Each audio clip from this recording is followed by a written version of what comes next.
Bom dia, meus amados, a graça e a paz do Senhor. Eu sou o pastor Rômulo Pereira, da Igreja Batista, Palavra da Graça, e hoje nós vamos estudar os Atos dos Apóstolos, capítulo 8, verso 1, que diz: E Saulo estava ali, consentindo na morte de Estevão. Naquela ocasião, desencadeou-se grande perseguição contra a igreja em Jerusalém. Todos, exceto os apóstolos, foram dispersos pelas regiões da Judéia e de Samaria. Bom, meus amados, eu quero dividir esse estudo em duas partes desse verso, né? Vamos iniciar com essa primeira parte que diz que e Saulo estava ali consentindo na morte de Estevão. Bom, antes de explorar o texto, deixa eu explicar para vocês. O livro de Atos, ele é dividido em três partes. Lembrando que Atos é escrito por Lucas, o mesmo que escreveu o Evangelho de Lucas. Quem era Lucas? Ele não era um dos apóstolos, ele era companheiro de viagens do apóstolo Paulo. Então, boa parte das viagens que o apóstolo Paulo fez foi com Lucas. Bom, Lucas, ele ao escrever o seu livro, em que ele procura registrar todos os primeiros acontecimentos da história da igreja, ele acaba dividindo a história do livro de Atos em três partes. A primeira parte foi do capítulo 1 até o final do capítulo 7, que já estudamos, temos todos os versos comentados, estão lá guardados no YouTube, que registra os primeiros acontecimentos na igreja concentrado em Jerusalém, ou seja, desde o momento em que os discípulos recebem o batismo com o Espírito Santo, na festa de Pentecoste, as primeiras pregações e o início da perseguição. Então, a história da igreja em Jerusalém. E depois disso, a segunda parte, que vai do capítulo 8, fala da história da igreja por toda a Judéia, ali que é uma parte de Israel. Então, do capítulo 8 até o capítulo 12 é a história da igreja, não apenas na capital, Jerusalém, mas em todo o estado da Judéia. E do capítulo 13 em diante, aí inicia a história de Paulo, né? A história do apóstolo Paulo, as suas viagens, etc. Então, a igreja em Jerusalém, depois a igreja na Judéia, que foi espalhado, como estamos vendo nesse verso, e depois a história do apóstolo Paulo. Bom, para o nosso verso em questão, nós lemos então que enquanto Estevão estava sendo apedrejado e morto, Saulo estava ali, como nós já tínhamos visto no capítulo 7, onde é mencionado Saulo pela primeira vez, Saulo, que é o apóstolo Paulo, no seu nome original, que depois vai ser lhe dado um novo nome. Ele estava aqui, ele consentia, ele aprovava a morte de Estevão. No grego original, a palavra aqui consentir é no sentido de estar quase feliz, ele se agradava, ele estava de feliz acordo com o que estava acontecendo, com a morte de Estevão. Então ele aprovava, ele basicamente estava aplaudindo aquela morte. Olha que coisa terrível, né, queridos? Mas estamos vendo aqui, como comentamos, pessoas extremamente religiosas, que se devotavam à oração, a ir ao templo praticamente todos os dias. Muitos jejuavam, louvavam, se consideravam servos de Deus, liam as Escrituras, iam nas aulas de ensino e cometeram tal barbaridade. Inclusive o apóstolo, inclusive Saulo, que estudou aos pés de grandes mestres, em especial Gamaliel. Então veja, como a devoção a Deus, ela pode ser deturpada, queridos.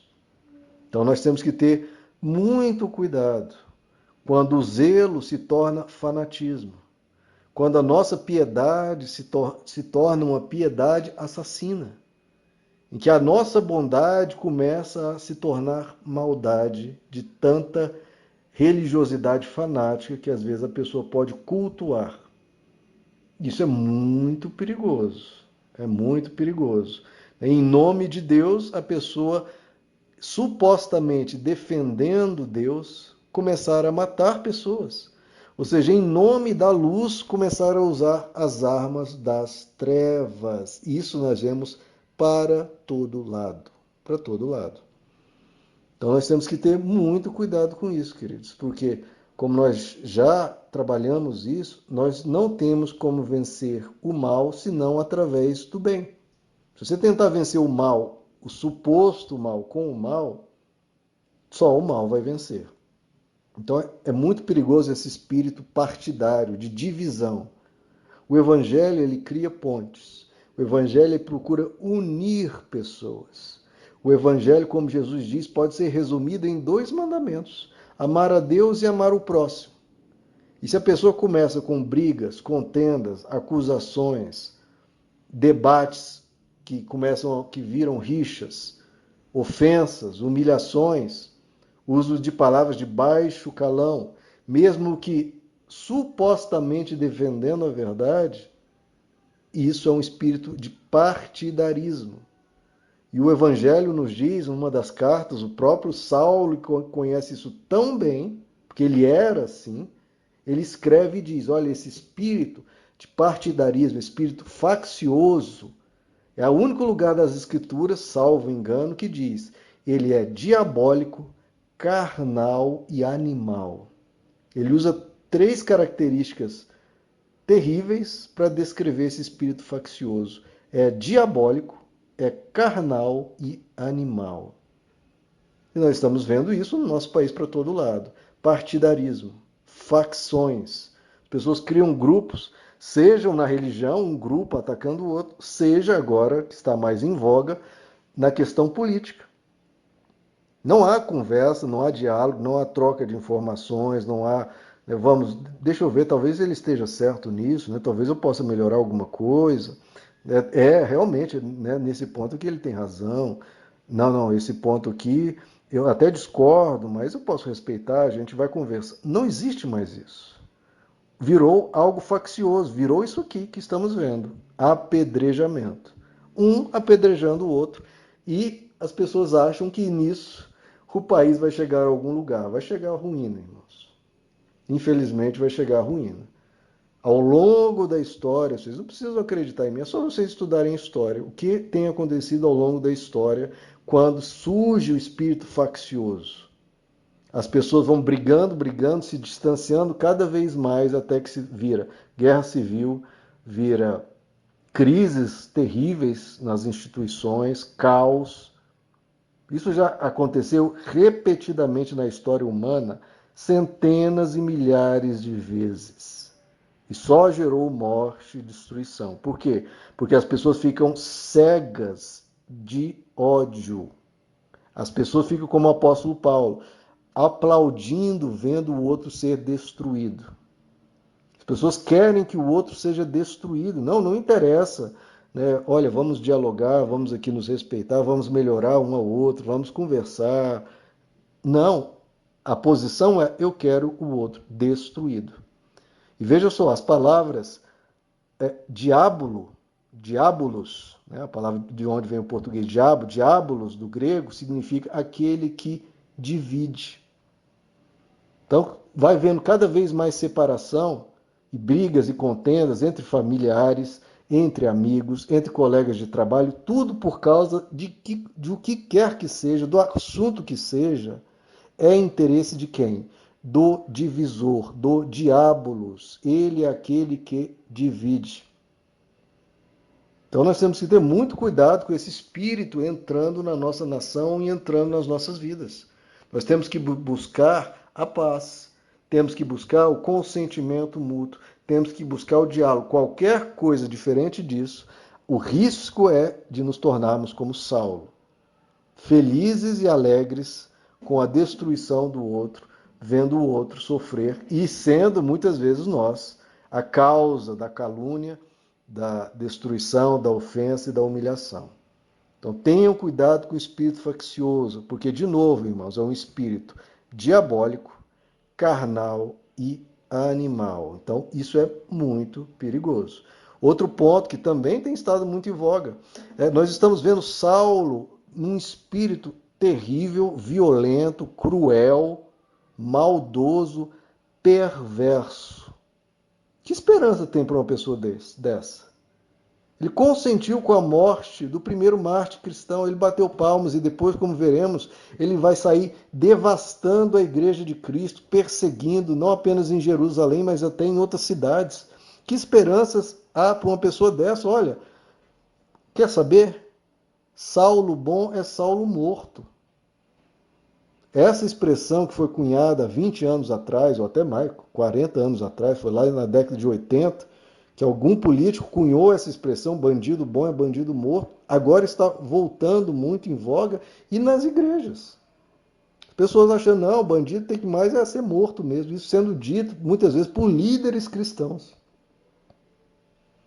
Esses líderes cristãos teriam participado, teriam, se tivesse voto, falaram, Saulo merece ser morto. Afinal de contas, está nos perseguindo. Até justificadamente, olha, ele fez um mal, ele matou Estevão. Está perseguindo, prendendo, tratando mal e fazendo horrores com a igreja de Cristo.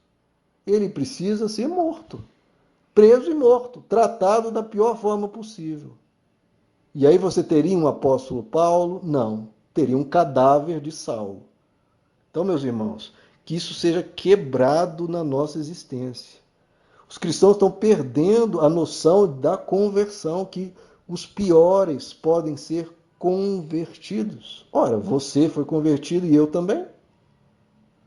Saulo é exemplo máximo de que o pior pode ser convertido. O próprio apóstolo Paulo diz, eu sou o pior de todos e sirvo de exemplo. O evangelho transforma. Nós não podemos perder a esperança da transformação das pessoas. Pode ser o pior bandido, o pior corrupto. É corrupto nós temos também. Quem? O apóstolo Mateus, ele escreveu um dos evangelhos. Corrupto até as raízes, até não poder mais. Roubava, ladrão corrupto. Um dos piores. E virou o quê? Virou apóstolo. Jesus fez questão de pegar um mega corrupto para virar um apóstolo, transformar ele, para que nós nunca perdêssemos a esperança de que o pior corrupto pode ser transformado. Pegou Saulo e transformou num apóstolo, para que nós nunca perdêssemos a esperança que um cruel, vingativo e assassino pudesse ser convertido. E pegou todos os apóstolos que traíram Jesus, e o apóstolo Pedro que negou Jesus 3 vezes, para que a gente nunca abrisse a boca para dizer, não, aquela pessoa lá merece mais ir para o inferno. Irmãos, nunca abra a sua boca para falar isso. Porque aquela pessoa pode ser um Saulo, aquela pessoa pode ser um Pedro traidor. Aquela pessoa pode ser um corrupto como Mateus. Mas ele pode se transformar num grande servo de Deus. E é por isso que temos que orar por essas pessoas. É por isso que temos que ir até elas com o Evangelho, tratando-as bem e querendo a transformação delas. Há esperança para elas, porque houve esperança para nós. E Deus não desiste da pessoa até o último dia da vida dela. Mas, meus irmãos, para nós crermos nisso, primeiro a gente precisa se converter, né? Então, meus irmãos, nunca percam a esperança da conversão e da salvação das pessoas. Porque está comprovado que os piores já foram salvos. Inclusive, um perverso sexual, um pervertido sexualmente, como Agostinho. Vamos pegar todos os ramos da vida humana, um perverso, um pérfido, um cheio de luxúria, totalmente viciado no sexo, em orgias, como Agostinho se tornou o grande Santo Agostinho, um dos maiores cristãos da história. E você pode pegar inúmeros exemplos sem fim. Meus irmãos, Pedro, Tiago e João eram chamados de filhos do trovão, irados, queriam descer fogo e consumir, matar cidades inteiras.